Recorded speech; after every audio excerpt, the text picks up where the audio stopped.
Look, we all love the of electric cars, right? They're sleek, silent, and they don't have tailpipes belching out noxious fumes.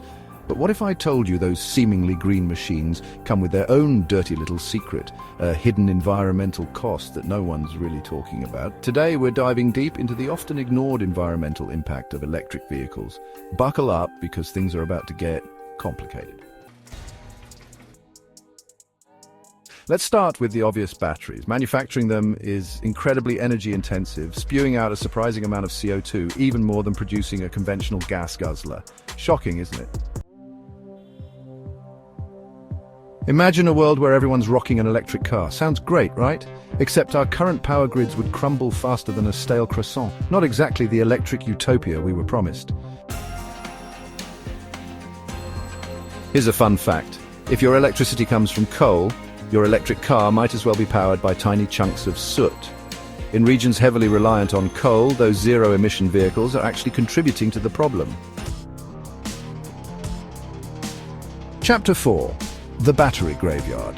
So what happens to those giant batteries when they die? Spoiler alert, they don't go to a nice farm upstate. Recycling rates for lithium-ion batteries are abysmal, leaving us with mountains of toxic e-waste.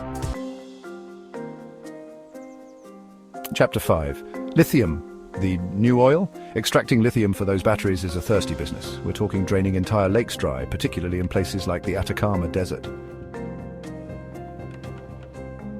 Chapter 6. E-waste mountain. As electric cars become more complex, so does their e-waste. We're talking mountains of discarded circuit boards, wires and screens, all chock full of hazardous materials. Chapter 7. Building green isn't always green. From mining the raw materials to shipping the finished product, the process leaves a hefty carbon footprint. Chapter 8. The non-renewable reality. Let's not forget those shiny electric cars rely on a cocktail of non-renewable resources. Lithium, cobalt, nickel, you name it. Chapter 9. The Atacama's thirst. The Atacama Desert, a key lithium source, is one of the driest places on Earth, yet we're guzzling down its precious water for our electric car batteries.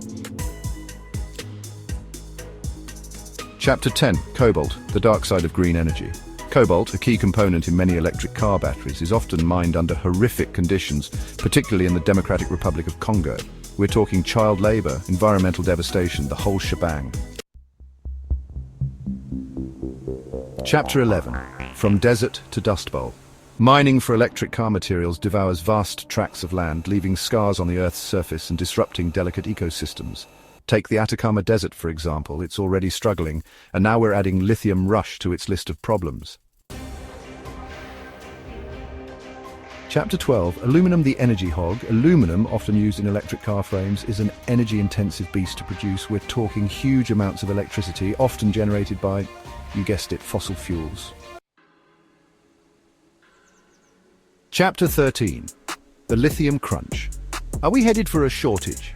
As demand for electric cars skyrockets, so does the hunger for lithium. But here's the kicker. Lithium is a finite resource. At some point, we're going to hit peak lithium. And then what? Outro. So what now, the future of green transportation? Okay, before you go full doomsday prepper and retreat to your underground bunker, let's be clear. Electric cars are still a step in the right direction. They offer a viable alternative to our current addiction to oil, but they're not a magic bullet. The key is to acknowledge these problems and work towards solutions, like investing in renewable energy sources, improving battery recycling, and exploring alternative technologies like hydrogen fuel cells. Let's push for a future where our transportation doesn't cost the Earth, literally. If you like our video, please like, share, and subscribe.